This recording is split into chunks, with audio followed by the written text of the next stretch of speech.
Le président mauritanien assistera au premier sommet mondial sur l'action humanitaire à Istanbul.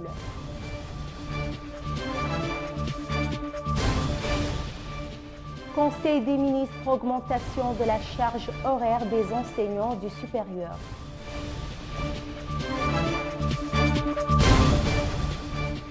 Mauritanie BID 12 millions de dollars pour l'appui des capacités de la CAMEC.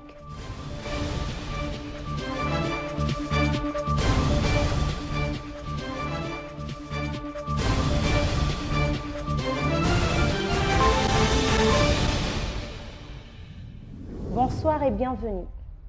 Le président mauritanien Mohamed Ould Abdelaziz se rendra le dimanche 22 mai courant à Istanbul pour participer au premier sommet mondial sur l'action humanitaire qui aura lieu les 23 et 24 mai 2016.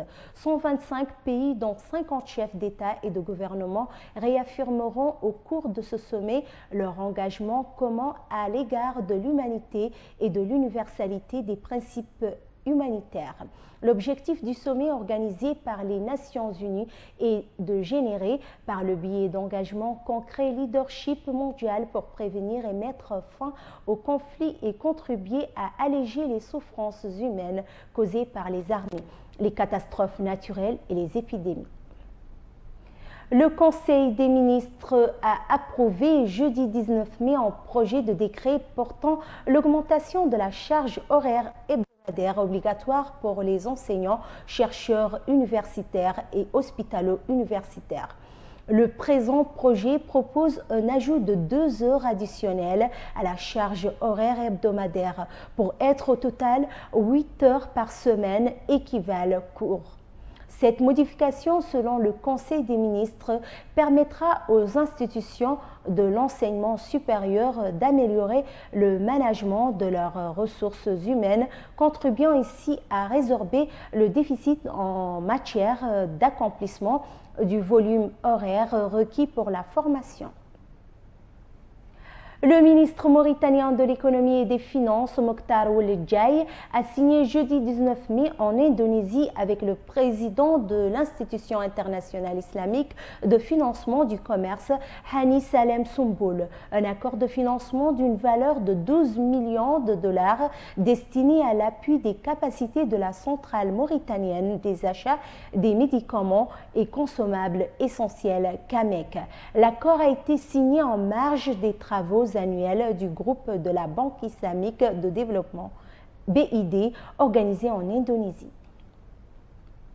Le secrétaire général de l'ONU, Ban Ki-moon, s'est félicité mercredi de la libération de 2 militants des droits humains, Biram Dahabed et Brahim Ould Bilal, le 17 mai en Mauritanie. Suite à une décision de la Cour suprême, le secrétaire général salue les efforts déployés par les autorités mauritaniennes pour renforcer l'état de droit et invite les autorités judiciaires à poursuivre leurs efforts pour enquêter soigneusement sur les circonstances qui ont conduit à l'arrestation de ces militants, a dit son porte-parole dans une déclaration à la presse. 2 stations électriques servant les localités de Diaguili et Gouraï au Guidimara, réalisées sur un financement de la Société de gestion de l'électricité SOGEM d'un milliard 500 millions d'ouguiyas, ont été inaugurées vendredi par le ministre du Pétrole, de l'Énergie et des Mines, M. Ahmed Salem Ould Béchir, président en exercice du Conseil des ministres de l'OMVS.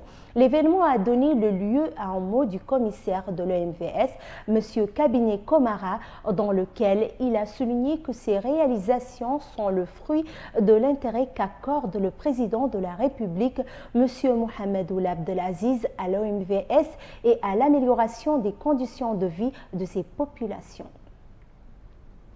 Les ouvriers mauritaniens traversent souvent des moments difficiles dans l'exercice de leur métier, comme ces mécaniciens qui crient leur désarroi suite à des taxes qui coûtent très cher.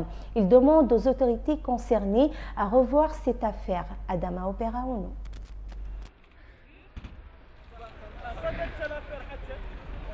Le marché des Nahara n'a pas changé. Ici, un mécanicien essaye de monter un moteur qui a fait ses beaux jours à l'aide d'un palan. Là, un ouvrier démolit une tôle. Ailleurs, des hommes s'affairent dans leur atelier pour faire bonne figure et surtout cacher tout signe d'inactivité. Partout, les Nahara scrutent tout nouveau venu à la quête de la bonne affaire. Clients à la recherche de quelques pièces ou fournisseurs proposant un taco ou une guimbarte à la casse. Les promesses du gouvernement, les rares opérations de lifting et le discours politique qui voudrait donner une bonne place à l'assainissement n'y auront rien fait. Les Nahara continuent de pulluler au beau milieu des maisons. Les voitures propres, neuves et peu polluantes appartiennent aux riches. La plupart des consommateurs refusent de sauter le pas. Les conducteurs privilégient encore et toujours les voitures traditionnelles qu'ils considèrent comme moins chères et plus fiables. Pour les analystes, l'objectif d'acquisition de véhicules datant de moins de 7 ans s'avère donc totalement utopique pour la Mauritanie. Surtout que le pire est à venir. Les voitures d'occasion acquises par les importeurs à un prix modique sont revendues au prix fort, ce qui se répercute en toute logique sur les prix des pièces détachées, et c'est d'autant plus que la circulation chaotique et l'état défectueux des routes conjugués à l'indiscipline légendaire des automobilistes nouakchottois rendent plus hautement probable un accident, dont l'inéluctable recours au Nahara. À considérer l'effectif de voitures d'occasion en circulation, il faudrait compter sur un nombre considérable de bagnoles éligibles à la casse depuis bien longtemps et une quantité astronomique d'émissions de gaz à effet de serre en perspective, sans oublier un tableau peu reluisant qui enlaidira le paysage.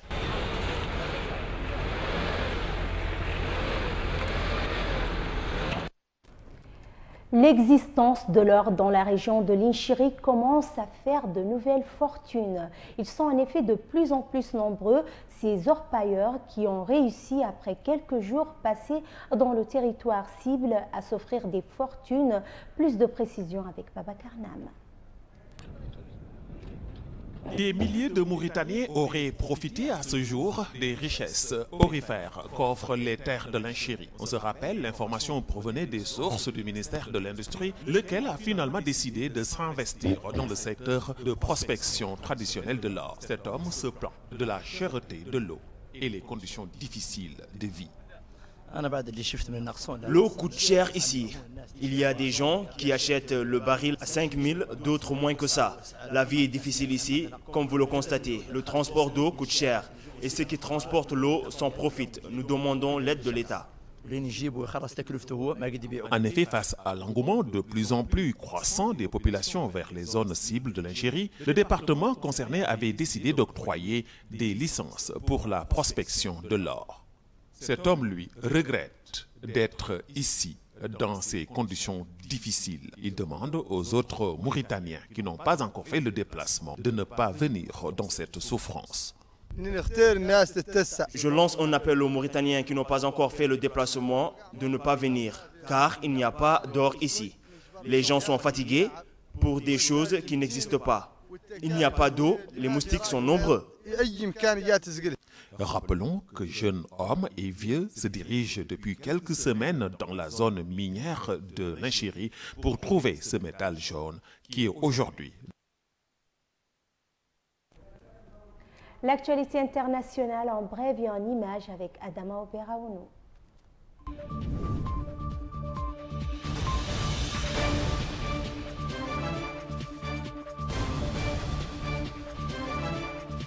Le bureau d'enquête et d'analyse PEA a confirmé samedi 21 mai que la A320 d'Egypte Air, qui s'est abîmée en Méditerranée, a transmis des messages automatiques à ACAA indiquant qu'il y a eu de la fumée en cabine peu avant la rupture des transmissions de données, mais souligné qu'il était trop tôt pour interpréter ces éléments.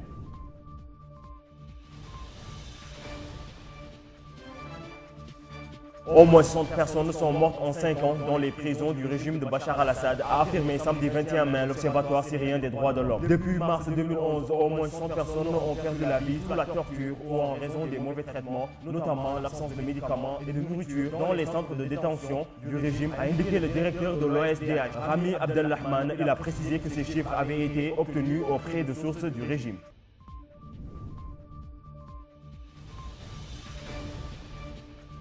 La souche du virus Zika, responsable de cas de microcéphalie en Afrique latine, s'est propagée pour la première fois à un pays africain. Le Cap-Vert a annoncé vendredi 20 mai l'Organisation mondiale de la santé, OMS. C'est la première fois que la souche de Zika, responsable de troubles neurologiques et de microcéphalie, a été détectée en Afrique, a déclaré la directrice régionale de l'OMS pour l'Afrique lors d'une conférence de presse à Genève.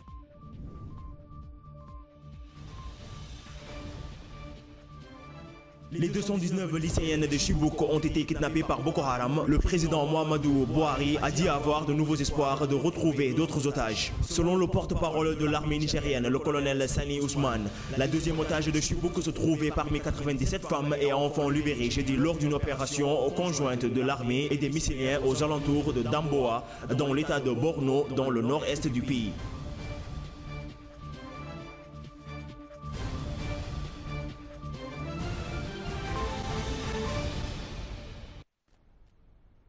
La page sportive de ce journal avec Mansour Tourad.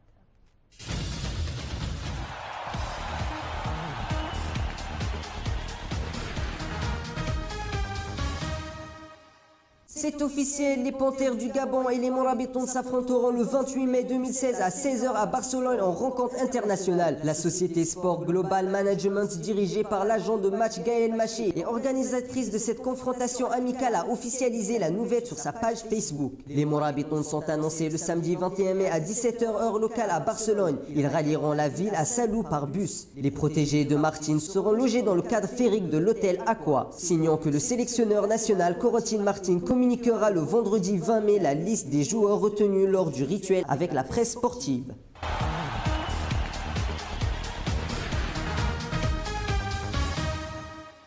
L'élimination des San Antonio Spurs par l'Oklahoma City Hunter au deuxième tour des playoffs va rapidement laisser place à la question de l'éventuel retrait de Tim Duncan. Pourquoi enterrer Tim Duncan? L'intérieur des San Antonio a certes 40 ans, mais il a désormais 19 saisons NBA à son actif. Une incroyable expérience qui peut toujours servir à une franchise du temps plus que les Spurs auraient bien du mal à remplacer le vide qu'il laisserait. Il a d'ailleurs montré qu'il pouvait encore dominer dans la raquette lors du dernier match perdu, les San Antonio Spurs, 19 points et 5 rebonds.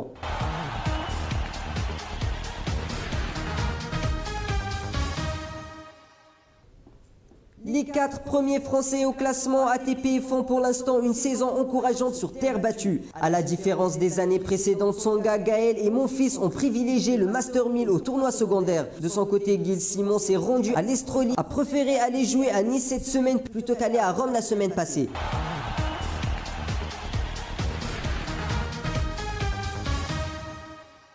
Annoncé parmi les favoris à la victoire finale sur le Tour d'Italie, le grimpeur espagnol Mikel Landa a jeté l'éponge ce mardi pendant la 10e étape. Mikel Landa a été dispensé de la première accession de cette 10e étape en moyenne montagne. Après 50 km, le leader de la formation Sky possédait déjà plus de 6 minutes de retard sur la tête de course.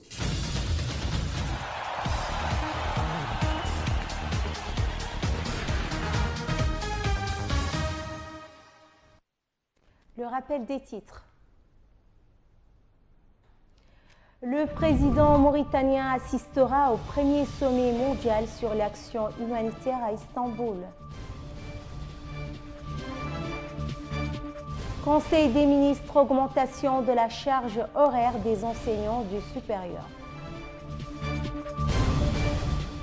Mauritanie BID, 12 millions de dollars pour l'appui des capacités de la CAMEC.